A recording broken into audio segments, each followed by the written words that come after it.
सास को गलती से पता चल गया कि उसकी बहू ने अपने प्रेमी को घर बुला लिया है। उसने उसी वक्त कुछ नहीं कहा, बल्कि ऐसा जताया जैसे उसे कुछ पता ही नहीं चला और चुपचाप वहां से चली गई। अगले दिन जब बहू घर पर नहीं थी, सास ने वह लुब्रिकेंट निकाल कर फेंक दिया जो वे इस्तेमाल करते थे और उसकी जगह तेज चिपकने वाला गोंद भर दिया। साथ ही उसने घर में एक छुपा हुआ मिनिएचर कैमरा भी लगा दिया। सब सेट करने के बाद सास ने बहू से कहा कि वह बाजार जा रही है और कम से कम 3 घंटे तक वापस नहीं आएगी। जैसे ही सास गई, बहू ने जल्दी से अपने प्रेमी को बुला लिया। दोनों को लुब्रिकेंट बदले जाने की भनक तक नहीं लगी जब तक कि उन्होंने उसका इस्तेमाल नहीं किया और खुद को एक दूसरे से पूरी तरह चिपका हुआ नहीं पाया। अब वे हिल भी नहीं पा रहे थे।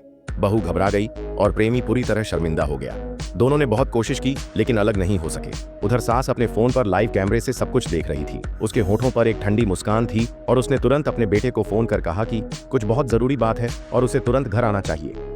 साथ ही उसने रिश्तेदारों को भी बुलाया, यह कहकर कि वे शादी की सालगिरह मनाने आ जाएं। बदनामी से बचने के लिए बहू ने घबराते हुए सास को फोन किया और झूठ बोला कि घर में आग लग गई है और सास को वापस न आने के लिए कहा। लेकिन सास ने इस मौके का फायदा उठाया और अपने बेटे से कहा कि घर में आग लग गई है और उसकी पत्नी अंदर फंसी हुई है। यह सुनकर बेटा घबरा गया। अपनी मां को दोष देने लगा कि वह बहू को अकेला छोड़कर क्यों गई और तुरंत घर की ओर भागा।